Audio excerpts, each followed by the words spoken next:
بسم الله الرحمن الرحيم.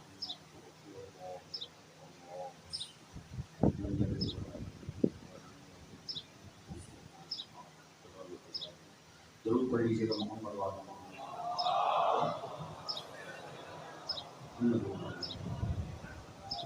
استغفر الله ربي وأتوب. أعوذ بالله من الشيطان الرجيم. بسم الله الرحمن الرحيم. الحمد لله الذي لم يتخذ صاحبة ولا ولدا ولم يكن له شريك في الملك ولم يكن له ولي من الذل وكبره تكبيرا.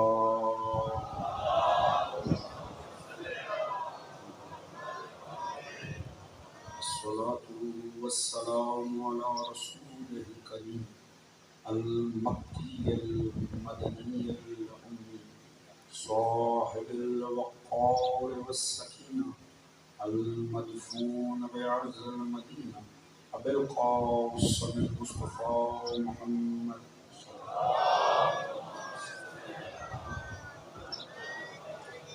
وعلى آله الطيبين الطاهرين المعصومين الذين أذهب الله عنهم الرجس وطهرهم تطهيرا.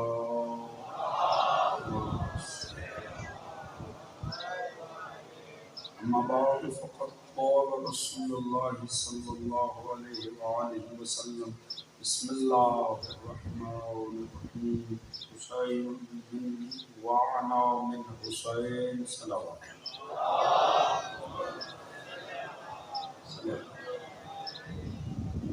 دعا ہے رب کائنات بسط کے ذکر محمد وآل محمد. اس پر شعر عذاب کو بچایا جانا منتظمین کی کاوش آپ دوستان کی شرکت پروردگار اپنی بارگاہ الہی میں قبول و منظور فرمائے. آل محمد کے ذکر کے صدقے میں پروردگار سبھی مومنین کی تمام تر نیک دلی شرعی حاجات کو قبول و منظور فرمائے. سبھی کے رزق عزت دولت علم فہم شعور صحت میں برکت عطا فرمائے. سبھی کے شرم عزت پردے جان و مال کو محفوظ فرمائے. سوائے ہم محمد وآل محمد کے کوئی ہم عطا نہ فرمائے. پروردگار امام زمانہ علیہ السلام کا ظہور جلد فرمائے. ہم سب کو معصوم کی سپاہ میں شمار فرمائے. مومنین جہاں کو آپس میں اتفاق و اتحاد عطا فرمائے. ہم سب کو سیرت محمد وآل محمد پڑھنے سمجھنے اپنی ذات اور گھرانے پہ نافذ کرنے کی توفیق عطا فرمائے. اس دین آل محمد کو، اس عشق آل محمد کو، اس مودت و عزائے آل محمد کو پروردگار تا صبح قیامت ہماری نسلوں میں جاری و ساری فرمائے. ہم سب کا خاتمہ بالحق بالخیر دین محمد و آل محمد برقرار فرمائے. اور آخرت میں ہم سب کو مرحومین سمیت شفاعت محمد و آل محمد سے بہرمند فرمائے. ایک بابا سے بلند درود پڑھیں محمد و آل محمد صلی اللہ.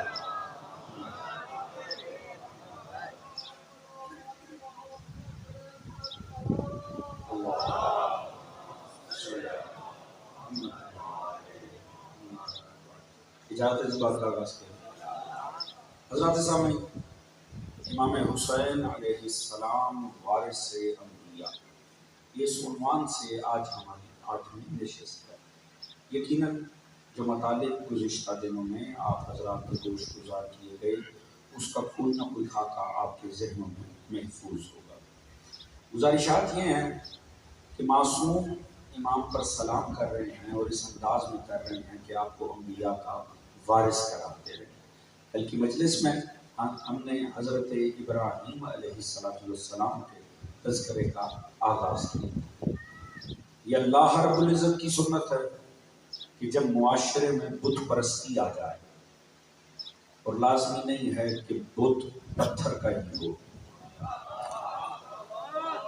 جب معاشرے میں جہالت کے، انا کے، خود پسندی کے، تکبر کے، جہالت کے، جب یہ سب بت آئیں تو خدا کسی نہ کسی بت شکن کو معاشرے پر فائز کر دیتا ہے، جو اہل غرور کے غرور کو توڑ دیتا ہے، اہل تکبر کے تکبر کو خاک میں ملا دیتا ہے، اور یزیدیت کتنی ہی طاقت میں کیوں نہ ہو وہ اسے ذلیل اور نابود کر دیتا ہے.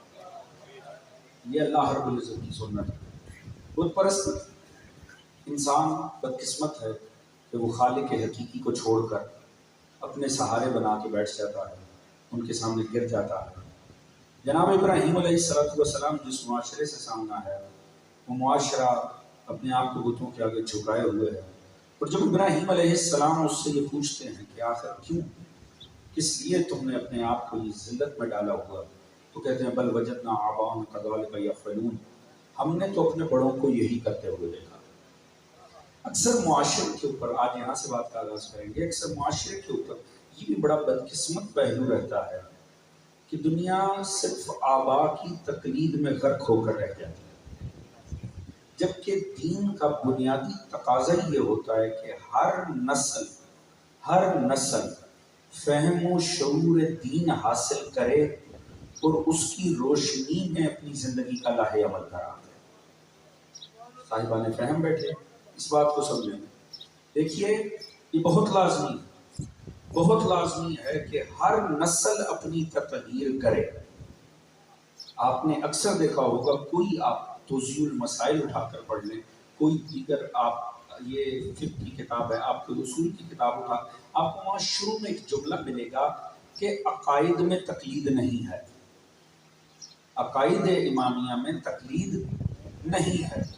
یعنی بہت لازم ہے، یہی دعوت فکر ہے کہ جسے مان رہے ہو اسے جان کے مانو۔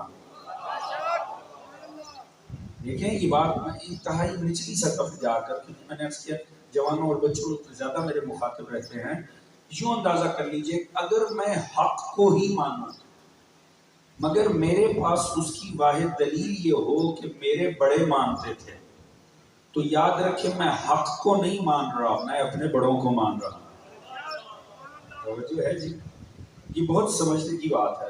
یہ دعوت فکر ہے کہ دین کو ہر نسل کو چاہیے وہ اپنی تطہیر کرتی رہے۔ یہ سب سے زیادہ نبیوں کو جملہ سننا پڑا، سب سے زیادہ انبیاء ما سبق نے سب سے زیادہ جو جملہ سنا ہے نا، جب ابلاغ حق کرتے تھے، زمانہ کہتا تھا باتیں تو ٹھیک محسوس ہوتی ہیں، آپ کی دعوت تو بہت اچھی محسوس ہوتی ہے، مگر بل وجدنا آباءنا کذالک یفعلون، ہمارے تو بڑے یہ کیا کرتے تھے۔ یہ جو ہمارے بڑے کیا کرتے تھے نا، یہ دین میں کوئی اصول نہیں ہوتا۔ دین میں اصول یہ ہوتا ہے کہ سرکار مصطفیٰ کیا کرتے تھے۔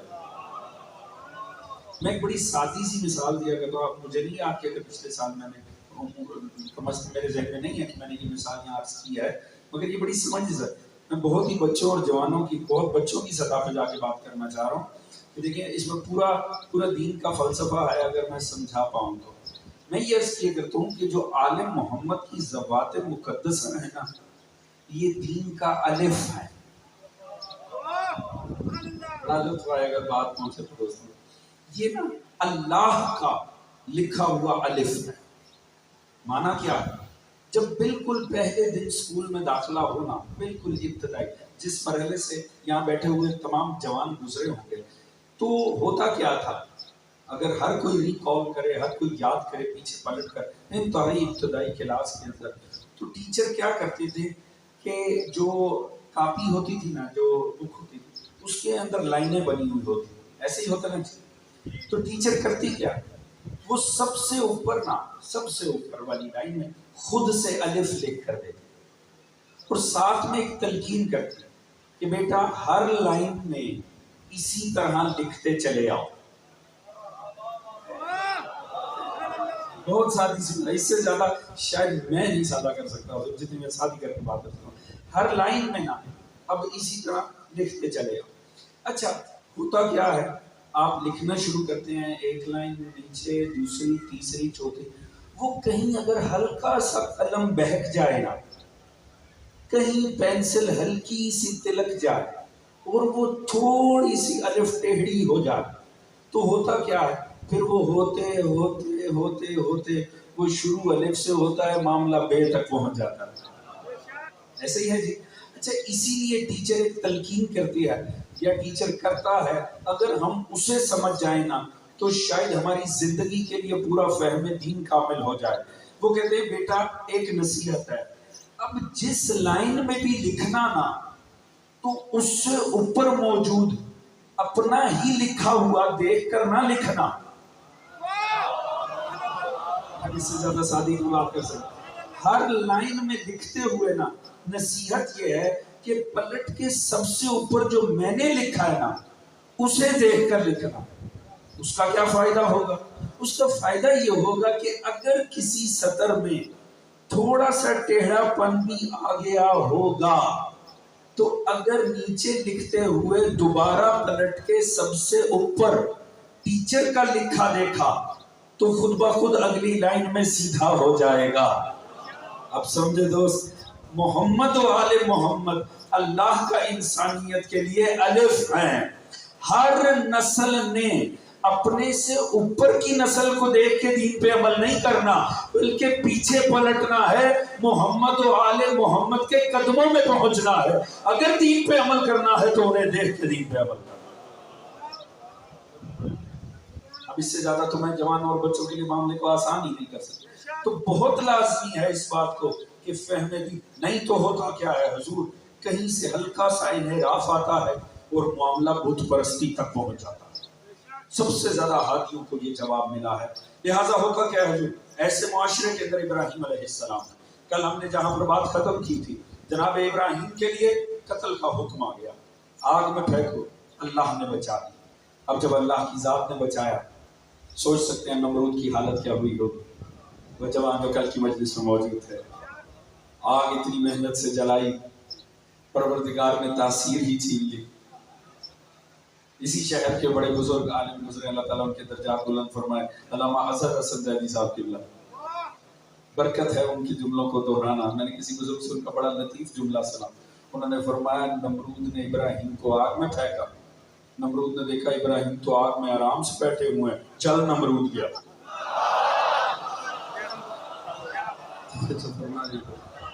آگ میں ابراہیم کو پھینکا، چل نمرود گیا. جناب ابراہیم کو خدا نے بچا دیا. ابراہیم کو اب جناب ابراہیم کی وہ جو دعوت حق تھی اس میں شاید اثر پیدا نہ ہوتا آرام سے، مگر اس طرح اسے جلا مل گئی. پورے زمانہ ابراہیم سے متاثر ہو گیا. لہٰذا اب بڑا مسئلہ ہو گیا، نمرود کو سمجھنا ہے کروں کیا. جناب ابراہیم بھی طاقت میں آ گئے، جناب ابراہیم کی کا اعتماد بھی آسمان کو چھونے لگا. لہٰذا پروردگار نے اب بتایا کہ انہوں نے کس انداز میں ابلاغ حق کیا. ہمارے لیے بہت بڑا ابراہیم نے مسئلہ حل کر دیا. اگر اجازت ہو تو آپ کو قرآن کے پاس لے کر جاؤں گا. سورہ مبارکہ انعام کی یہ 75 سے 79 تک آیات ہیں، 75 سے 79. اب ذرا دیکھیے گا ابراہیم دعوت حق کس شان سے دے رہے ہیں. پتہ چلا قوم کی بناوٹ بڑی عجیب تھی. اس قوم میں بت پرستی تو تھی، اس میں ستاروں کے ماننے والے بھی تھے، اس میں چاند کے ماننے والے بھی تھے، اس میں سورج کے ماننے والے بھی تھے. ان تین کے ماننے والے تھے اور ابراہیم نے بتانا تھا یہ سبھی غلط ہے، حق صرف خدا کی ذات ہے. اب ہوتا کیا، جناب ابراہیم نے ایک دن فیصلہ کیا چلو پھر اب ذرا میں نفسیاتی طور پہ ان کو ہدایت کر کے دکھاؤں گا. رات کا وقت ہوا، وہ جتنے ستارہ پرست تھے وہ ایک جگہ جمع ہو گئے اپنے رب کے دیدار کے انتظار میں کہ اب رات چھانے والی ہے تو ہمارا رب آ جائے گا. پروردگار نے فرمایا وَكَذَلِكَ نُرِي إِبْرَاهِيمَ مَلَكُوتَ السَّمَاوَاتِ وَالْأَرْضِ وَلَيَكُونَ مِنَ الْمُوقِنِينَ. ہم نے ابراہیم کو آسمان و زمین میں کچھ ملکوت دکھائے تاکہ وہ یقین کرنے والوں میں سے ہو جائیں. توجہ فرما رہے ہیں. پروردگار فرما رہے ہیں کہ ہم نے توجہ رہے کیونکہ اسی کی بنیاد پہ میں نے کچھ فضائل عرض کرنے ہیں. ابراہیم فرما رہے کے متعلق پروردگار فرما رہے ہیں ہم نے انہیں کچھ ملکوت دکھائے تاکہ وہ یقین کرنے والوں میں سے ہو جائے. فلما جن الیہ اللیل رأى کوكبا قال ھذا ربی فلما افل. رات کا وقت ہوا، ستارے آسمان پر آئے. اب ستاروں کی ماننے والی قوم تھی. جب ستاروں کا دیدار ہوا ان کے تو رب آ گئے، اب وہ زیارت کر رہے. تو ابراہیم کہنے لگے ھذا ربی، کیا یہ میرا رب ہے؟ فلما افل، ستارے ڈوب گئے. اب ستارے جتنے بھی چمکدار کیوں نہ ہو، بہرحال ظلم کی بدلی چھائے تو نظر کہاں آتے. لہٰذا ذرا سی بدلی چھائی تو ستارے گئے. تو فلما افلا، وہ ڈوب گئے. کہنے لگے لا احب الافلین، میں تو ڈوبنے والوں کو پسند ہی نہیں کرتا. جو موقع پہ ڈوب جائے اسے ماننا کیسا، وہ جو ہے کہ نہیں دوستو. فلما راى القمر بازغا، اتنے میں چاند نمودار ہو گیا. اب اٹھ کے وہاں سے ان میں آ کر بیٹھ گئے کہ جو چاند کے ماننے والے. میں کوئی کہانی نہیں سنا رہا، کوئی قصص کا واقعہ، یہ نبوت کا واقعہ، قصص الانبیاء کا قرآنک واقعہ میں عرض کروں. سورہ مبارکہ انعام فرمانے لگے ھذا ربی، کیا یہ میرا رب ہے. فلما افلا، جب ستارے نہ رہے تو چاند نے کہاں رہنا، لہذا وہ بھی ڈوب گیا. کہنے لگے لئن لم یہدنی ربی لأکونن من القوم الضالین. ابراہیم کے الفاظ پر غور کریے گا. ابراہیم فرمانے لگے اگر میرا رب میری ہدایت نہ کرے تو میں تو ضالین میں سے ہو جاؤں گا. یہ وہ لفظ اللہ نے استعمال کیا جو آپ بار بار دل میں کرتے ہیں. خدا کے سامنے کھڑے ہو کر کہتے ہیں یا اللہ ہمیں ضالین میں شمار نہ کرنا. فلما رأى الشمس بازغ، اتنے میں سورج آ گیا. دن رات تمام ہوئی، دن آ گیا. آپ اٹھ کے ان میں آ گئے جو سورج پرست تھے. تو اتنے میں سورج آئے، کہنے لگے ھذا ربی ھذا اکبر، کیا یہ میرا رب ہے، یہ تو بزرگ بھی ہے. توجہ فرما رہے ہیں دوست. ہو سکتا ہے نا کہیں ماننے کا معیار ہی یہ ہو کہ بزرگی.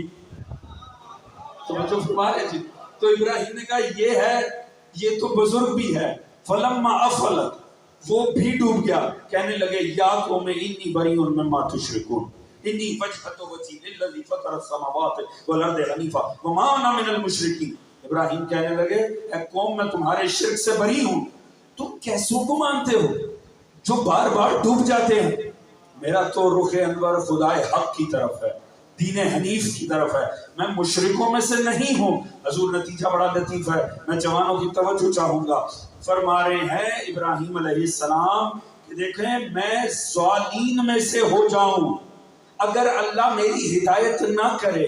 اللہ ہمیں بار بار کہتے ہیں نماز پہ کھڑا ہو اور مجھ سے دعا مانگ، یا اللہ تو نے مجھے ضالین میں سے نہیں کرنا. کن میں سے رکھنا ہے؟ جو صراط مستقیم پر ہوں. توجہ فرما رہے ہیں دوست. اس کا مطلب ہے ضالین کی ضد ہے صراط مستقیم، صراط مستقیم کی ضد ہے ضالین. اگر ان میں سے ایک بھی پتہ چل جائے کیا ہے تو دوسرا خود بخود پتہ چل جائے گا. تو کتنا بڑا مسئلہ حل ہو جائے گا. پتہ چل جائے گا کنہیں فالو کرنا ہے، کن سے بچنا ہے. تو تعریف الاشیاء واضح دادا، چیزیں اپنی ضدوں سے پہچانی جاتی ہیں. روشنی اندھیرے سے پہچان لی جاتی ہے، اندھیرا روشنی سے. ایک کی تعریف مل گئی تو دوسری کا پتہ چل جائے گا. تو ادھر ابراہیم درس دے رہے ہیں ضالین کون ہوتے ہیں. ضالین انہیں کہتے ہیں جو اپنے بنائیوں کے پیچھے چلے. دوستو جو ہے کہ نہیں ہوتی. ابراہیم بتا رہے ہیں ان میں وہ گھڑ کے پیچھے چل رہے تھے، خود بنا کے. تو فرمایا اگر میری خدا نے ہدایت نہ کی میں تو ضالین میں سے ہو جاؤں گا. تو حضور اب اس سے زیادہ کیا وضاحت ہوگی. رسول کا جد، امت اسلامیہ کا جد ابراہیم درس دے رہے ہیں. دنیا والوں یاد رکھو جو اپنے بنائیوں کے پیچھے چلیں وہ ضالین ہوتے ہیں، تو جو خدا کے بنائیوں کے پیچھے چلیں گے وہ صراط مستقیم. توجہ فرما رہے ہیں.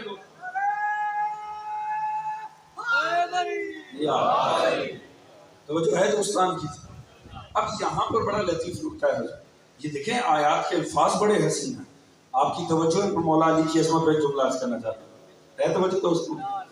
دیکھیں پروردگار کا فرمان جناب ابراہیم کو. ہم نے ابراہیم کو یہ ملکوت کیوں دکھائے ہیں؟ تاکہ وہ یقین کرنے والوں میں سے ہو جائے. ہمیں نہیں پتا ابراہیم کا یقین خدا پہ کس نہج کا تھا، مگر ایک بات تو پتا چل گئی جتنا بھی بلند تھا اضافے کی گنجائش تھی.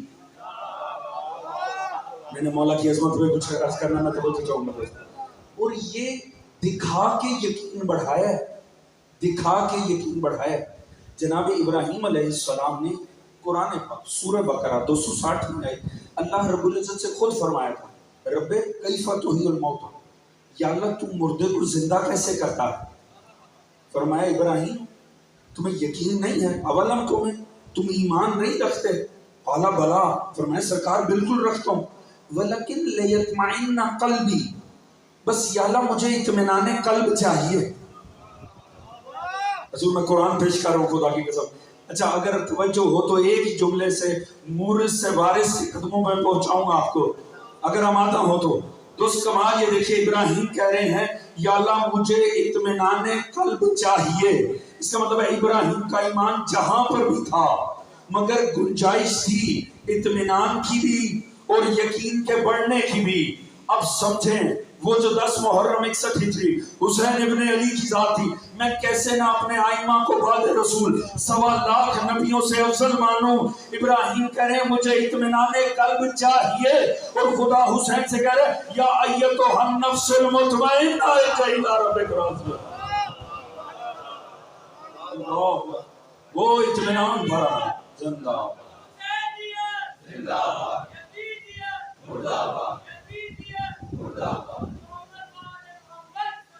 اللہ صلی اللہ محمد وآلہ۔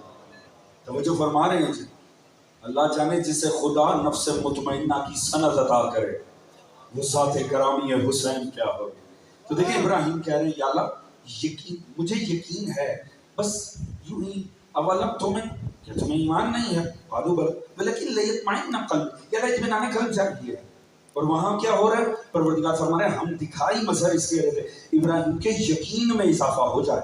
یہاں علماء نے لکھا یقین کی 4 کیفیتیں ہیں۔ دیکھیے پہچانے آپ کس ذات کے ماننے والے ہیں، دیکھنا وارث رسول کی عظمت کیا ہے۔ ابراہیم کہاں کھڑے ہیں اور علی ابن ابی طالب کہاں کھڑے ہیں۔ 4 کہا یقین کی اقسام ہیں۔ پہلی یقین مسموع یعنی سنا سنایا یقین، انتہائی خطرناک، انتہائی بوگس اور بدقسمتی سے ہمارے درمیان سب سے زیادہ رائج جو سن سنا کے یقین کرے، یہ سب سے بری قسم ہے۔ اس کے اوپر علم الیقین یعنی حضور دلیل سے پہچاننا، کوئی ثبوت دیکھ کر یقین کرنا۔ فرمایا اس سے اوپر ہے عین الیقین، دیکھ کر یقین رکھنا۔ توجہ ہے دوستوں کی میرے ساتھ؟ اور سب سے سپرلیٹو ڈگری ہے یقین کی حق الیقین، یعنی جس سے اوپر یقین کی کوئی کیفیت ہی نہیں ہے۔ معنی کیا ہے؟ ابھی کوئی دوست آ کے یہاں بتائے صاحب چوراہے پہ آگ لگ گئی اور خام خواہ لوگ پریشان ہو جائیں، یوں ہی سن کے بھاگنا لگ پڑے، یہ ہے یقین مسموع، یقین کی خطرناک ترین قسم۔ دوسرا یہ ہے آثار سے پہچان، ہم بیٹھے یہاں اور ہمیں دھواں نظر آئے، دھواں آگ پہ دلیل ہے، اب آثار سے پہچانا اسے کہیں گے علم الیقین۔ مگر کوئی کہے نہیں صاحب وہاں تو ریسٹورنٹ بھی ہے، کوئی دیکھ پکا رہا ہوگا، مجھے تو یقین نہیں ہے، وہ جا کے آنکھ سے آگ لگی دیکھے، اسے کہیں گے عین الیقین۔ مگر کوئی کہے نہیں صاحب آج کل بڑا دھوکہ ہے، آج کل تو ایسے ہیٹر آ گئے ہیں بظاہر لگتا ہے آگ لگی بھی فیک ہوتا ہے، میں تو یقین نہیں کر رہا، وہ جا کے اوپر ہاتھ رکھ دے، جیسے ہی ہاتھ چلے گا یہ ہے حق الیقین۔ اب اس سے بڑھ کر یقین کی کوئی کیفیت نہیں ہے، یا تو چل مرو۔ توجہ فرما رہے ہیں جی، یہ ہے یقین کی سپرلیٹو ڈگری۔ ابراہیم فرما رہے ہیں یا اللہ مجھے دکھا۔ پروردگار نے فرمایا ہم نے دکھایا ابراہیم کو تاکہ اس کے یقین میں اضافہ ہو جائے۔ یہ دیکھنا ہے عین الیقین، اس سے پچھلی کیٹیگری ہے علم الیقین۔ اس کا مطلب ہے ابراہیم جانتے تھے اللہ مردے زندہ کرتا ہے، توجہ فرما رہے ہیں جی، سن رکھا تھا، اطمینان نہیں تھا، اب جب اللہ نے دکھایا تو اب کون سی کیٹیگری میں چلے گئے؟ علم الیقین سے عین الیقین کی کیٹیگری۔ اس کا مطلب ہے کہ ابراہیم کے ایمان کی انتہا ٹھہری کہ ابراہیم علیہ السلام عین الیقین کے منصب پہ تھے۔ اللہ جانے مصطفیٰ کا وارث کس درجے اور عظمت پہ کھڑا تھا کہ کہا دنیا والوں اگر میری نگاہوں سے پردے ہٹا دیے جائیں علی کے ایمان میں رتی بھر اضافہ نہیں ہوتا، علی حق الیقین کے منصب پہ فائز۔ مجھے فرما رہے ہیں دوست، علی ابن ابی طالب حق الیقین کے منصب پہ فائز، اور یہی پہچانیے گا حضور پروردگار نے فرمایا۔ دیکھیے یقین کی کیفیت جب بڑھتی ہے نا تو انسان کی آنکھوں کے آگے سے پردے ہٹنے لگتے ہیں، ایسے ہی ہے جب پردے ہٹیں تو خود بخود چیزیں دکھائی دینے لگتی ہیں۔ اندازہ کریں ابراہیم حق الیقین کے منصب پہ نہیں عین الیقین کے منصب پر تھے، یعنی اس سے اوپر کیٹیگری موجود تھی۔ حضرات توجہ فرما رہے ہیں کہ ساتھ ہے کہ نہیں؟ توجہ ہے جی. اب دیکھیں پروردگار عالم نے واضح فرمایا کہ اگر انسان کے یقین میں اضافہ ہو تو لازمی بات ہے جیسے ایمان بڑھنا شروع ہوگا ویسے حقائق کھلنا شروع ہوں گے. پروردگار نے واضح فرمایا اگر یہ حقائق کھلنا شروع ہو جائیں آنکھوں سے پردے ہٹ جائیں حتیٰ اس حد تک ممکن ہے لترون الجحیم کہ اگر انسان کا عین الیقین کے منصب پر بڑھ جائے نا تو وہ یہاں بیٹھ کر جہنم دیکھ سکتا. تو اگر یہاں بیٹھ کر جہنم دیکھی جا سکتی ہے تو یہاں بیٹھ کر جنت بھی دیکھی جا سکتی ہوگی. توجہ ہے جی. ذرا ایک لمحے کے لیے سفر کیجئے گا. یہ ابراہیم تھے مورث. وارث کا کمال دیکھیں کہ شب عاشور امام اپنے صحابہ کو کیا دکھا رہے ہیں. جب چراغ چلائے اور وہیں کھڑے ہوئے ہیں سارے تو امام نے فرمایا لو اب تمہارے ایمان کا امتحان ہو گیا اب حبیب تم بھی اپنی جنت کو دیکھ لو. ابن عزا تم بھی اپنی جنت کو دیکھ لو. توجہ فرما رہے ہیں جی. ان سب نے سن رکھا تھا جنت حق ہے معصوم کا ساتھ دیں گے تو خدا جنت دے گا. حسین نے شب عاشور کیا کیا؟ حسین اس صاحب حق الیقین کا نام ہے جو اپنے ماننے والوں کے یقین کی کیٹیگری کو بدل دیتا ہے علم یقین سے اٹھاتا ہے عین الیقین پہ لے جاتا. اللہ توجہ فرما رہے ہیں. امام علی مقام اس ذات مقدس کا نام ہے. کمال ہے کہ یقین کی کس کیفیت پر حسین ہے کہ اپنے صحابہ کے یقین میں بھی اضافہ فرما رہے ہیں. تو حضور ایک سے کڑا ایک امتحان ابراہیم علیہ السلام کا ہوتا چلا جا رہا ہے اور پروردگار اسے آزماتا چلا جا رہا ہے. جب دیکھا نا نمرود نے کہ یہ تو معاملہ ہی بڑا خراب ہے آگ میں پھینکا تھا بچ گئے اگر یوں ہی معاشرے میں رہے یہ تو مجھے برباد کر دے گا لہٰذا فوراً ہی چلا وطن کر دیا. یہ چلا وطنی بھی ظالموں کا بڑا پرانا ہتھیار ہے. توجہ ہے دوستو.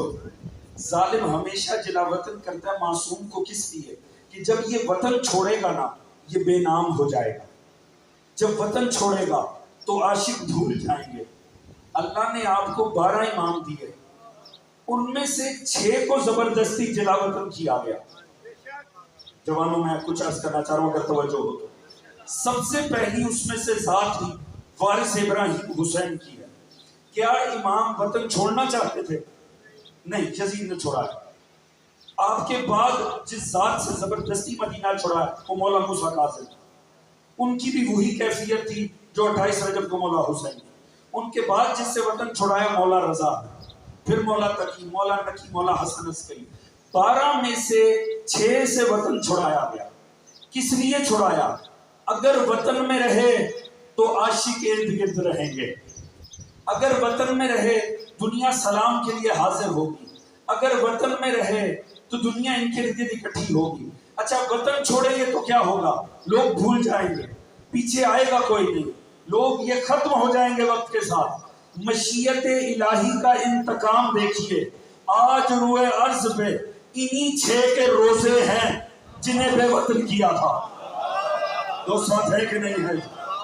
دنیا نے کہا تم چاہتے ہو ان کے پاس عاشق نہ آئے میں ایسے انہیں بساؤں گا کہ سارے سال کا کوئی حصہ نہیں ہوگا جب عاشق روزوں کا طواف نہیں کرے گا. تم چاہتے ہو انہیں سلام نہ کیا جائے ان کے روزوں پہ جو سلام نامے ہوں گے ہر وقت دنیا وہ پڑھا کرے گی. توجہ فرما رہے ہیں دوستو. علامہ ذیشان جوادی مرحوم لکھتے ہیں فرماتے ہیں یہ مشیت الہی کا انتقام ہے. اللہ نے بسائے ہی انہیں جنہیں نکالا گیا. ان کے روزے نہیں ہیں جو مدینے میں رہے. توجہ ہے جی. روزے ہیں ہی ان ائمہ کے جنہیں زبردستی مدینہ چھڑایا گیا.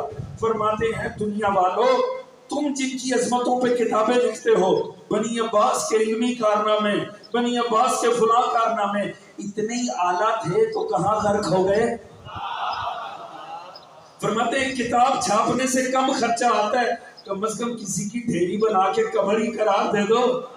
اور پھر خدا کی قسم سادگی سے اس کرنا لطیف جملہ لکھا.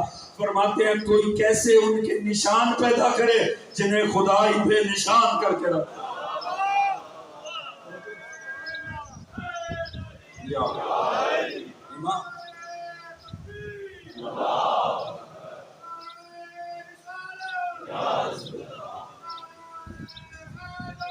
یا اللہم صلی علی۔ اب کمال دیکھیے، نکال دیا جلا وطن کیا، لے کے جا رہے ہیں، زوجہ ساتھ ہے، بچہ ساتھ ہے، صحرا میں پہنچتے ہیں، فوراً حکم پروردگار ابراہیم یہیں چھوڑ دو، یہیں چھوڑ دو اور یہیں سے چلے جاؤ۔ دیکھیے اولیاء خدا کو خدا آزماتا کیسے ہے۔ صحرا ہے، کچھ نہیں، نہ آب ہے، نہ گیا ہے، نہ پودا ہے، کچھ بھی نہیں، چلے چھوڑ کر۔ جب گئے نہ دور، پیچھے پلٹ کے دیکھا، ہاجر اور اسماعیل ایک نقطے کی طرح نظر آ رہے ہیں۔ اس سے پہلے کہ نظروں سے اوجھل ہوتے ابراہیم نے ایک دعا مانگی اور کائنات عظمت کو کھول کے رکھ دیا۔ فرمایا ربنا انی اسکنت من ذریتی بواد غیر ذی زرع، یا اللہ میں ایسی جگہ پہ اپنی آل کو چھوڑ کر جا رہا ہوں جو غیر ذی زرع ہے، یعنی قابل زراعت نہیں ہے، ایک ایسی جگہ نہ پانی ہے نہ درخت ہے۔ ربنا لیقیموا الصلاۃ، یا اللہ جب یہ صلاۃ قائم کریں، علماء نے لکھا نماز پڑھنا اس کا سادہ سا معنی ہے، صلاۃ قائم کرنا یعنی ایسا کردار دکھانا جو ہر لمحے تابع خدا ہو۔ ربنا لیقیموا الصلاۃ واجعل افئدۃ من الناس، تو انسانوں کے دلوں کو میری ذریت کی جانب جھکا دینا۔ توجہ ہے جی، ان دا بیتک المحرم، یا اللہ یہ جو جگہ ہے نا اس کی کوئی خصوصیت نہیں ہے، ایک خصوصیت ہے، یہ تیرے پاک گھر کے قریب کی جگہ ہے۔ توجہ ہے جی، ربنا لیقیموا الصلاۃ واجعل افئدۃ من الناس تهوی علیہم وارزقھم من الثمرات لعلہم یشکرون، اور یا اللہ تو انہیں ثمر سے رزق عطا کرنا تاکہ یہ تیرے شکر گزار بندے بن جائیں۔ ابراہیم کی جتنی دعائیں قرآن میں آئی ہیں ساری مقبول، اللہ نے ہر دعا ابراہیم کی قبول کر لی۔ اب حضور میں فضائل کے 2 جملے عرض کرنا چاہتا ہوں اور آپ سے بڑی توجہ چاہوں گا۔ ابراہیم نے بڑا خوبصورت ماحول بنا دیا ہے، دعا کیا مانگ رہے ہیں؟ یا اللہ میں اپنی آل کو ایسی جگہ چھوڑ کر جا رہا ہوں جو بیاب ہو گیا ہے، جب یہ کردار شو کریں، اپنے کردار کا اظہار کریں، انسانوں کے دلوں کو ان کی جانب جھکا دینا۔ ایک بات طے ہے، انسان ہونا چاہیے، ممکن نہیں ہے ذریت ابراہیم پہ اس کا دل نہ جھکے۔ دوست تھکے تو نہیں ہوئے جی، ساتھ دیتے ہیں۔ اللہ نے قرآن میں ابراہیم کی کوئی دعا ایسی نہیں چھوڑی جسے قبول نہیں کیا۔ ابراہیم نے دعا مانگی، یا اللہ میں اپنی ذریت چھوڑ کے جا رہا ہوں، تو اب جب یہ اپنے کردار کا اظہار کریں گے تو انسانوں کے دلوں کو ان کی جانب جھکا دینا۔ چلے میں عرض کروں، انسان کی ایک یہ بھی تعریف ہے جو ذریت ابراہیم پہ جھک جائے، تو جو نہیں جھکے گا وہ کیا ہوگا؟ اولئک کالانعام، وہ چلتا پھرتا انسان دکھے گا، اصل میں درندہ ہوگا۔ تو اس کا مطلب ہے ذریت ابراہیم جب سامنے آئے گی ہر کوئی نہیں جھک سکتا، جس میں انسانیت ہوگی۔ میں فرقے کی بات نہیں کر رہا، توجہ ہے دوستو، اندر انسانیت ہونی چاہیے۔ ذریت ابراہیم کو جھکنے کے لیے ایک ہی شرط ہے، انسان ہو۔ یا اللہ ذریت ابراہیم کسے کہتے ہیں؟ فرمایا پلٹ کے تاریخ میں دیکھو۔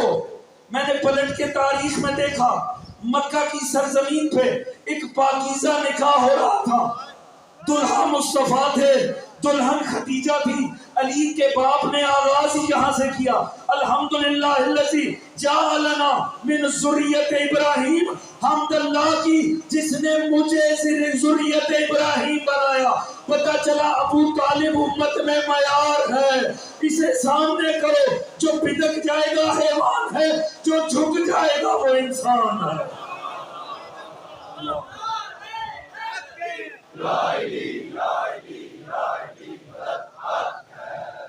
تو جو فرما رہے ہیں دوستو، ابراہیم کا وارث ابو طالب اپنی ذات میں معیار ہے، کون انسان ہے کون نہیں ہے یہ پتہ چلے گا آل محمد کی جانب دیکھ کر۔ تو جو فرما رہے ہیں دوست، اور دیکھیے فضائل بھی شک نہیں ہونا چاہیے۔ دنیا بڑی حیرت سے کہتی ہے کہ بھئی فضائل سازی کی جاتی ہے۔ مولا علی 13 رجب کعبہ میں آئے، کہا 3 دن تک کوئی کیسے رہ سکتا ہے کعبے میں؟ چھوٹا بچہ اور ماں کیسے رہ سکتے ہیں 3 دن تک؟ بھوک اور پیاس کیسے برداشت ہو سکتی ہے؟ پروردگار قرآن میں بتا رہا ہے ابراہیم اپنی ذریت کو ایسی جگہ چھوڑ کر جا رہے ہیں جہاں کچھ نہیں ہے۔ اللہ تعالیٰ ساتھ ہے کہ نہیں دوست؟ وہاں کچھ نہیں ہے، اس جگہ کچھ بھی نہیں ہے، نہ پانی ہے نہ پودا ہے، بس ایک خصوصیت بتائی ابراہیم نے، یا اللہ یہ تیرے پاک گھر کے قریب کی جگہ ہے، ان دا بیت المحرم، تیرے پاک گھر کے قریب کی جگہ۔ توجہ فرما رہے ہیں جی، تیرے پاک گھر میں نہیں چھوڑ رہا، اپنا بیوی اور بچہ تیرے پاک گھر کے قریب کی جگہ چھوڑ رہا ہوں، بس یہی اس جگہ کی خصوصیت ہے۔ یا اللہ انہیں پھلوں سے رزق دیں۔ کیا جناب اسماعیل اور ہاجرہ پیاس سے جہاں بحق ہو گئے؟ خدا نے بچایا کہ نہیں؟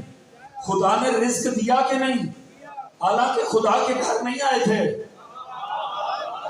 وہ اتنا بڑا رازق ہے، کوئی پاک گھر کے پاس بھی ہو وہ مہمان نواز بن جاتا ہے۔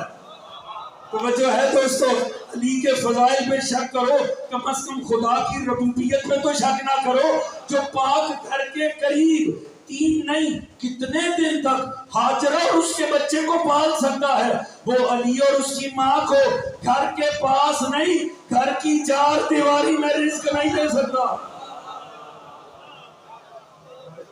دوستو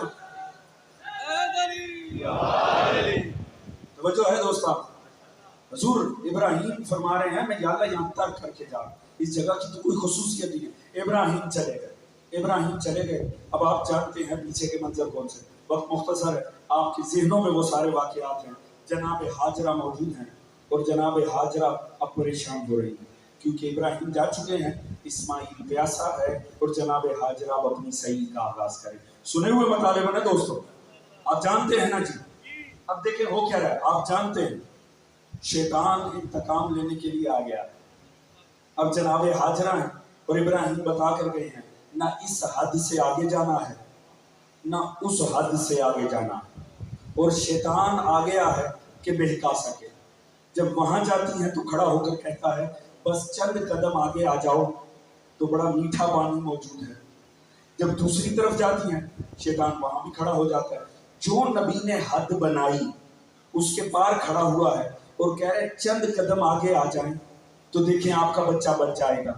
توجہ فرما رہے ہیں جی، یہ بھی خطیب ہندوستان مرزا اطہر مرحوم کا جملہ ہے، اللہ تعالیٰ ان کی درجات بلند فرمائے۔ کیا لطیف بات فرماتے ہیں پہچان و شیطان کی ڈیفینیشن کیا ہے؟ جو نبی کی زوجہ کو اس کی حد سے نکالنے کی کوشش کرے اسے شیطان۔ توجہ فرما رہے ہیں، تھکے تو نہیں بیٹھے ہیں دوست، توجہ فرما رہے ہیں، ساتھ دینا سامنے بیٹھے ہوئے دوست۔ تو حضور معاملہ کیا ہے؟ فرماتے ہیں جو نبی کی زوجہ کو اس کی حد سے باہر نکالنے، شیطان دونوں طرف ہے، بھی چند قدم آگے آؤ تو مسئلہ حل ہو جائے۔ مسئلہ حل ان کا نہیں شیطان کا ہونا تھا۔ توجہ ہے جی، کم از کم ابراہیم کی امت میں اسے موقع نہیں ملا۔ توجہ ہے دوستان محترم، کم از کم وہاں اسے اس بات کا موقع نہیں ملا۔ تو حضور کمال یہ دیکھیے، ہر جگہ ہاجرہ جاتی تھی، بچہ کس ماں کو پیارا نہیں ہوتا، مگر وہیں ٹھٹک جاتی تھی، وہیں ٹھہر جاتی۔ شیطان کہتا تھا بی بی، اور یہ شیطان کا بھی کمال ہے، کبھی شیطان بن کر نہیں آتا، ہمیشہ بزرگ بن کے ہی آتا تھا۔ توجہ ہے جی، بڑی شفقت سے کہہ رہے بی بی 2 قدم آگے آ جاؤ مسئلہ حل ہو جائے گا، پانی موجود ہے۔ مگر سلام ہے ام المومنین، سلام ہے ام المومنین ہاجرہ پر، بی بی فوراً قدم روک لیتی تھی۔ شیطان کوشش بڑی کرتا تھا، بزرگ بن کے کرتا تھا، ہمدرد بن کے کرتا تھا، ایک ہی جواب ہوتا تھا، فرماتی تھی اگر کچھ ملے گا اسی حد میں ملے گا، یہ نبی نے بنائی ہے۔ اللہ اکبر، ذرا سی بات پہ رشوت کی طرف جانا ہو، ذرا سی بات پہ خدا کے معیار پامال کر کے رزق تلاش کرنے کی انسان کوشش میں پڑ جاتا ہے، ذرا سی بات پہ نبی کے معیار پامال کر دیتا ہے، ذرا سی بات پہ اصول سیرت آل محمد کو ترک کر دیتا ہے، خدا اسے درس دے رہا ہے۔ بتاؤ ہاجرہ کیا پیاس سے جاں بحق ہو گئی؟ کیا اللہ نے اسماعیل کو مرنے دیا؟ نہیں، پروردگار نے کتنا بڑا نتیجہ دے دیا۔ ذرا سی بات پہ میری ربوبیت پہ شک کر کے حرام میں مبتلا ہونے والوں یاد رکھو، تم خود کو نبی کے بنائے سرکل میں قید کر لو، اللہ سارا رزق تمہیں وہیں عطا کر دے گا۔ اللہ، اس سے بڑا میں نتیجہ نہیں دے سکتا۔ پروردگار عالم نے ہاجرہ کے ذریعے بتا دیا، اسماعیل کے ذریعے، بس اپنے ایمان کو مضبوط رکھو، خدا اور نبی کی بنائی حدود کو نہ چھوڑو مسلمانوں، اور خدا پر یقین رکھو، تم نے حرام جتنا پانا ہے اپنے مقدر سے زیادہ نہیں پا لینا، یاد رکھو ملنا اتنا ہی ہے جتنا مقدر میں لکھا ہے۔ اور یہ علی سمجھا کے جا چکے ہیں، جانتے ہیں نا علی نے اپنی سواری پہ کسی کو فائز کیا تھا، میں نماز پڑھ کر آتا ہوں، آتے ہوئے 2 درہم سر ایک طرف کیے تھے، اسے دوں گا، اس بدبخت نے تھوڑی سی جلدی کر لی، جا کے علی کی زرہ بیچ دی، مولا دکان پہ گئے، اپنی زرہ نظر آئی، وہی 2 درہم اٹھا کے مولا نے دے دیے، اور مولا نے اپنی وہ زرہ لیتے ہوئے کیا فرمایا؟ فرمایا مقدر میں یہی تھا، کچھ انتظار کر لیتا۔ توجہ ہے دوستو، یاد رکھنا، ہم رشوت لیں، ہم حرام لیں، گھر والوں کا حق ماریں، بہنوں کا حق کھا جائیں، ہم رشتہ داروں کا مال لوٹیں، قرض لے کر مکر جائیں، مقدر سے باہر نہیں ملے گا۔ تھوڑا صبر کر لیں تو جتنا مقدر میں لکھا ویسے ہی اللہ عزت سے عطا کرتا ہے۔ توجہ فرما رہے ہیں حضور؟ تو حضور کمال یہ دیکھیں، ایک پیاس تھی، اس پیاس سے ایک تحریک اٹھی، اسماعیل کچھ دیر پیاسے رہے، اس سے تحریک اسلام کھڑی ہو گئی، اور وہی وارث کی دفعہ ہوا۔ کچھ دیر کی پیاس تھی، مگر یہ 2 پیاس ہیں، ایک اسماعیل کی، ایک حسین کی، ایک پیاسا رہا تو اسلام پھیل گیا، ایک پیاسا رہا اسلام محفوظ ہو گیا۔ مورث کی پیاس نے اسلام پھیلایا تھا، وارث کی پیاس نے اسلام بچا دیا۔ توجہ فرما رہے ہیں دوستان عزیز، حضرت عباس علمدار، آج آپ کو پتہ ہے جناب عباس کے مسائل، اجازت دیتے ہیں میں جناب عباس کی مسائل پہ جانے سے پہلے ایک عظمت عباس کا جملہ عرض کرتا نہیں، ایسے نہیں، اگر دوستوں ساتھ دیں گے، مجھے اندازہ ہے وزاداریاں بڑھ گئی ہیں، میں بھی آپ کے مصروف تھا، یقیناً آپ بھی، اور وہ تھکاوٹ آپ کے انداز میں پتہ چل رہی ہے یقیناً، مگر یہ وقت ہی ایسا ہے، جتنی مجلسوں میں جا سکتے ہیں جائیں۔ میں بار بار عرض کروں، اللہ جانے اگلا سال کس کے پاس ہے۔ دیکھیں شب عاشور میں عرض یہ کرتا ہوں، جناب عباس کی عظمت پہ سلام ہے، یہ اس ہستی کا نام ہے، فضائل میں صرف ایک جملہ کروں گا، یہ اس ہستی کا نام ہے جس نے کربلا پہنچ کر نام زندگی کا معنی کھول دیا۔ نہیں میں سہ گیا، مگر جناب عباس کی فضیلت کا جملہ آپ نے تھک کے نہیں سننا دوستو۔ عباس اس ہستی کا نام ہے جو موت کے سیلاب میں بھی زندگی کا معنی دے جاتا ہے۔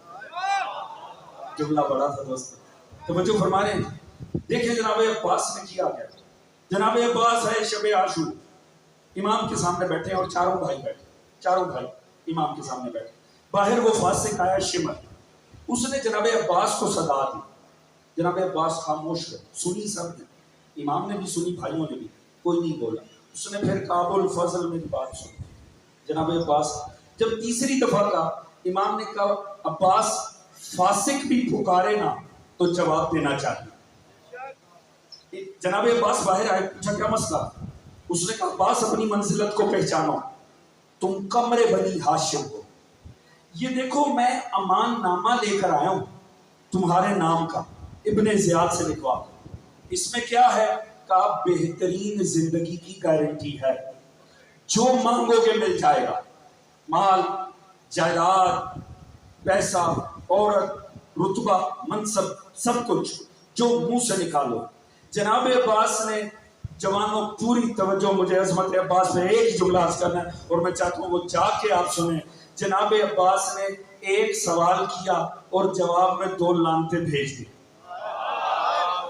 جوانوں تھکنا نہیں ہے، جناب عباس کی عظمت میں جملہ عرض کرنا ہے۔ جناب عباس نے پوچھا اچھا میرے آقا کے لیے کیا ہے؟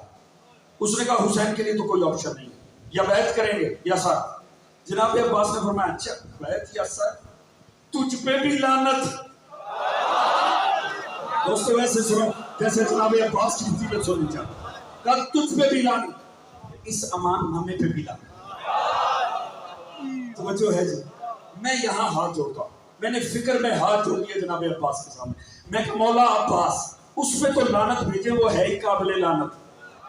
مولا یہ آپ جس امان نامے پہ لعنت بھیج رہے ہیں، مولا یہ تو حیات نامہ ہے، مولا یہ تو اعلیٰ زندگی کی گارنٹی ہے، اس میں بہترین مستقبل ہے، اس میں دولت ہے، اس میں شہرت ہے، اس میں منصب ہے، اس میں عورت ہے، اس میں جائیداد ہے، اس میں منصب ہے، مولا اس پہ کیوں لعنت بھیج رہے ہیں؟ حضور جناب عباس کتنا بڑا درس دے رہے ہیں، مولا فرما رہے ٹھیک ہے اس میں دولت ہے، شہرت ہے، مال ہے، عورت ہے، منصب ہے، جائیداد ہے، کیا اس میں حسین بھی ہے؟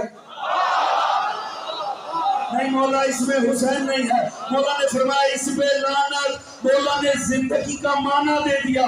یاد رکھو زندگی کتنی حسین کیوں نہ ہو، اگر اس میں حسین نہ ہو وہ زندگی نہیں ہوتی، وہ لعنت ہوتی ہے۔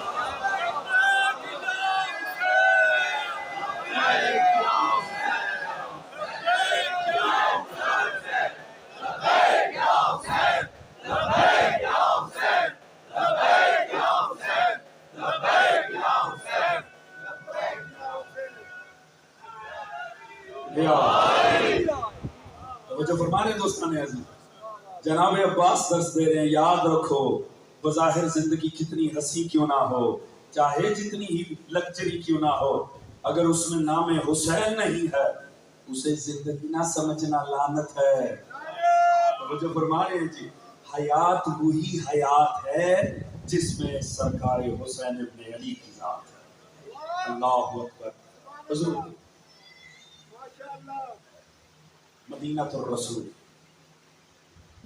مولا علی ابن ابی طالب،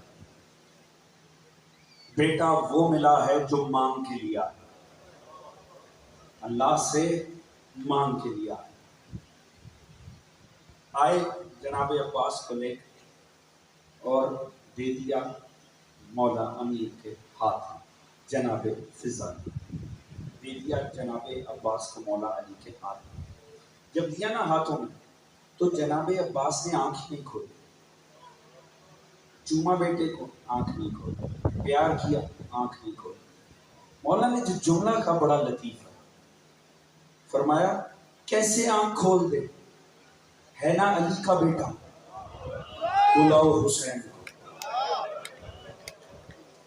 میں نے تب تک آنکھ نہ کھولی تھی جب تک مصطفیٰ نہیں آئے، ہاں اس کا مصطفیٰ آئے گا تو یہ آنکھ کھول دے۔ عباس اس خوش قسمت قاری قرآن ناطق کا نام ہے جس کی زندگی کی پہلی اور آخری نگاہ حسین ابن علی کے چہرے پر۔ عباس وہ خوش قسمت ترین قاری قرآن ناطق ہے کہ زندگی کی پہلی نگاہ بھی حسین پر، زندگی کی آخری نگاہ بھی حسین۔ بس پہلے دن امام حسین کے ہاتھوں پہ آتے ساتھ آنکھ کھول کے عباس نے بتا دیا میں وقت کا وہ علی ہوں جو وقت کے اس محمد کے لیے دنیا میں آیا۔ بس پھر اس کے بعد عباس کی تربیت انہی اصولوں کے اوپر ہو رہی ہے۔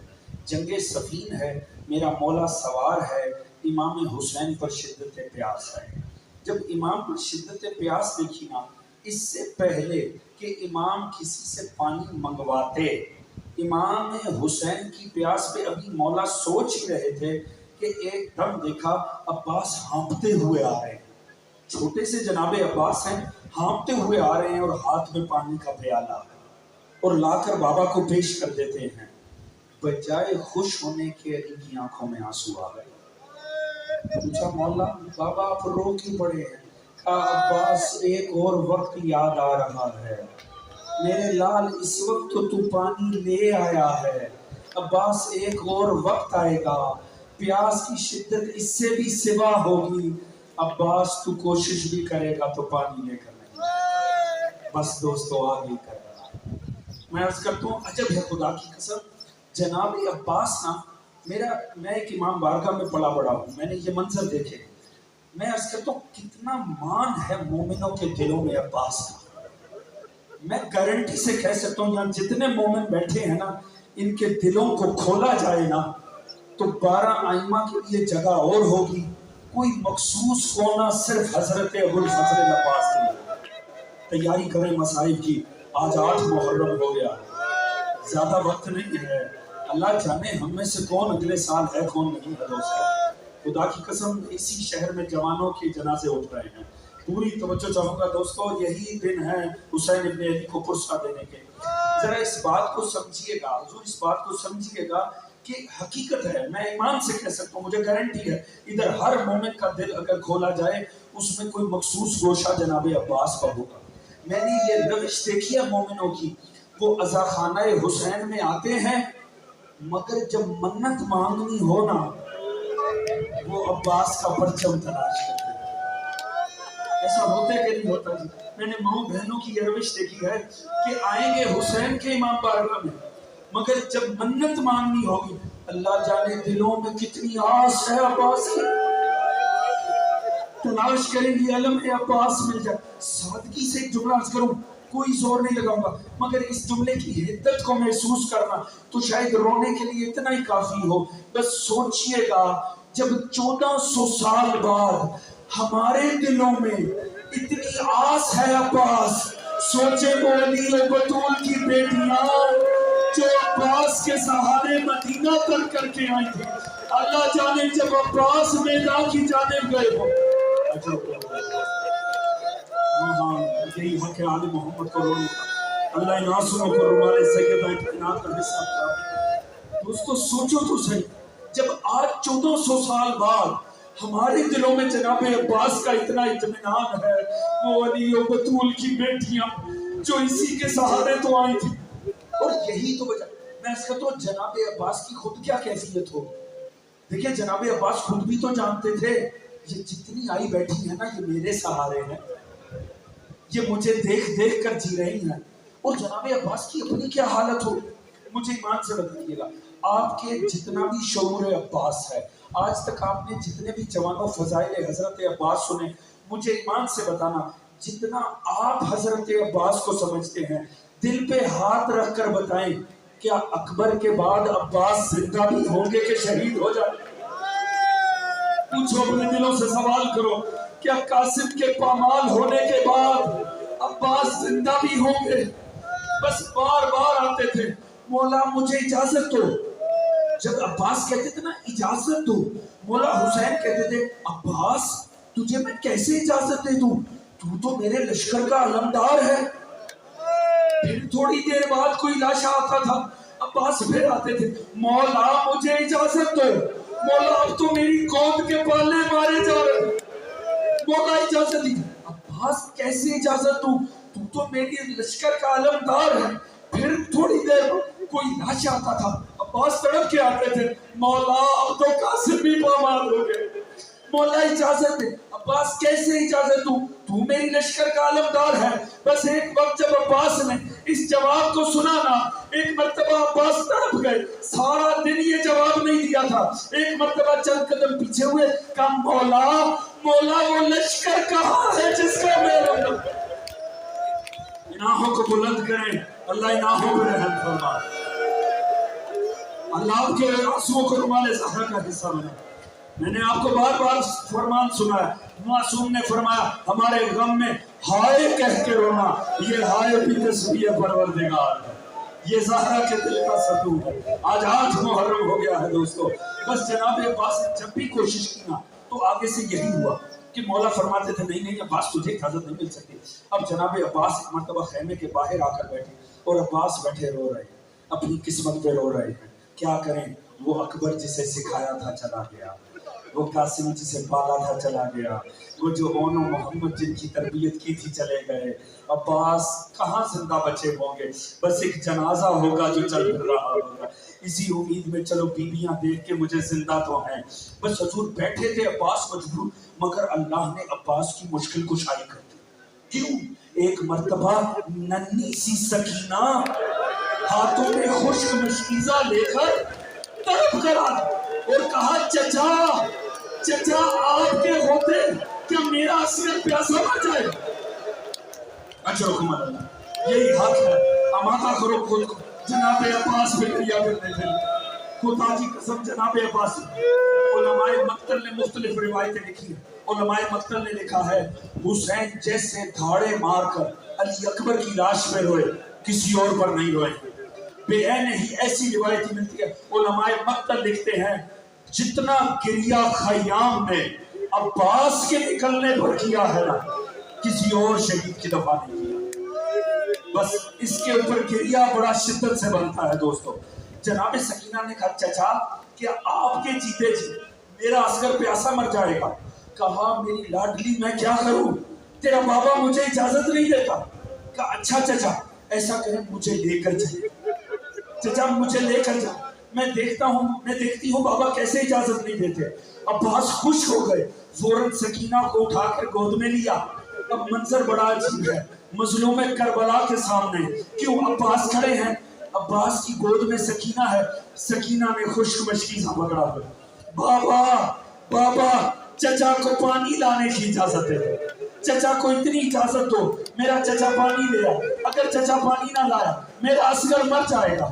اب میرا مولا مجبور ہو گیا، مگر مجبور ہو کر اجازت دینے سے پہلے فقط ایک جملہ کا سکینہ سوچ لے، کہ سکینہ سوچ لے، سکینہ تیرا بھیا 6 ماہ کا ہے، سکینہ میرا 32 سال کا ہے، سکینہ یہ نہ ہو نہ تیرا 6 ماہ کا بچے نہ میرا 32 سال کا بچے۔ یہی حق ہے مظلوم کربلا۔ سکینہ سوچ لے میں اجازت تو دے رہا مگر یہ نہ ہو نہ تیرا بچے نہ میرا بھائی بچے۔ بس حضور جناب عباس جانے لگے نا تو ایک مرتبہ جناب زینب نے عباس کو بولا، کہا عباس ایک مرتبہ خیمے میں آ جاؤ۔ ایک مرتبہ جناب زینب بیٹھ گئی، سامنے 2 زانو ہو کر غلام بیٹھ گئے، جناب عباس بیٹھ گئے۔ جناب زینب نے فرمایا عباس جانتے ہو تم سے ایک بات کرنا چاہتی ہوں، تمہیں روکوں گی نہیں، چلے جاؤ مگر ایک بات سنتے جاؤ۔ عباس بہت پہلے کی بات ہے، کوفہ والا گھر تھا، ایک مرتبہ مجھے بابا نے، جب میں بابا کے سامنے سے گزرا، بابا نے کہا زینب اٹھا، ایک مرتبہ مجھے بٹھایا اور بابا کی آنکھوں میں سے آنسو بہ رہے تھے۔ بہتے آنسوؤں کے ساتھ بابا نے آگے بڑھ کے میرے سر پہ بوسے دینے شروع کیے۔ پھر بابا نے کہا زینب اپنے ہاتھ بازو دینا، ایک مرتبہ میرے بازوؤں پہ بوسے دیے۔ میں نے کہا بابا آپ اس شان سے تو پیار نہیں کرتے، بابا اس انداز میں پیار کیوں کر رہے ہیں؟ ایک مرتبہ روتی آنکھوں سے بابا نے کہا زینب مجھے ایک وقت یاد آ رہا ہے، زینب جب یہ سر ہوگا مگر اس میں چادر نہیں رہے گا، زینب یہ ہاتھ ہوں گے مگر رسل باندھے جائیں گے۔ بابا نے کہا مجھے بابا کی بات پہ شک نہیں ہے مگر عباس میں جب تیری جوانی کو دیکھتی تھی عباس میں سوچتی تھی جس کا عباس جیسا بھائی ہو کس بدبخت کی جرت ہے اس کی چادر اتار دے۔ اب اس کے بعد قیامت کا جملہ تھا کہ عباس اب جو میدان میں جا رہا ہے مجھے یقین ہو گیا میری چادر خطرے میں آ گئی۔ اللہ جوانوں جی کا خیال ہے محمد جناب عباس کا مسائل ہے۔ ایک مرتبہ جناب عباس چلے نا میدان اور میرے مولا نے دیا کیا ہے، تلوار تو دی نہیں ہے، یا نیزہ ہاتھ میں ہے، پرچم ہاتھ میں ہے، مشکیزہ ہے۔ ایک مرتبہ جب چلے نا خدا کی قسم بڑا دردناک جملہ ہے، میں کس شدت سے اسے بیان کروں۔ جب جناب عباس گئے ہیں نا پیچھے سے محسوس ہوا میرا آقا آ رہا۔ ایک مرتبہ ابو فضل عباس نے پلٹ کے دیکھا مظلوم حسین آ رہے ہیں۔ بھیا ایک دفعہ رک نہیں جاتا، عباس ایک دفعہ پلٹ نہیں آتا، ایک دم پلٹ کے سینے سے لگایا۔ جب سینے سے لگایا نا اور کہا آقا مجھے اجازت دے دیں، آقا عسکر پیاسا ہے، آقا میں ایک گھونٹ پانی لے آؤں، مجھے اجازت دیں۔ پتہ ہے مولا حسین نے کیا کہا؟ کم از کم 32 سال کے ہیں عباس۔ میرا مولا رو کر کہتا ہے عباس تو مرنے جا رہا ہے، عباس تو مرنے جا رہے، میں نے تو اب تک تجھے جی بھر کے دیکھا بھی نہیں، عباس میں نے تو آج تک تجھے جی بھر کے دیکھا۔ اللہ جانے کتنی دیر لگی ہوگی جدا ہونے، بس ایک پتہ جناب عباس کا بدبختوں کو اٹھا کے ایک طرف ہے۔ میرا مولا داخل فرات ہو، پانی بھر واپس پلٹے، لین پسرے ساتھ یاد رکھو ابھی تو پیاسے تھے تو لڑا ہم سے نہیں جا رہا، اگر یہ ایک قطرہ آپ بھی اگر پہنچ گیا خیام میں پھر حسین پیاسا نہ رہے گا، اور اگر حسین پیاسا نہ رہا نا تو پھر حسین قابو نہ آ سکے گا، کچھ کرو یہ پانی نہیں پہنچنا چاہیے۔ یہ بدبخت چھپ گئے، انہوں نے چھپ کے جیسے جناب عباس بڑھتے ہیں نا ایک وار ہوا ایک بازو جدا ہوا،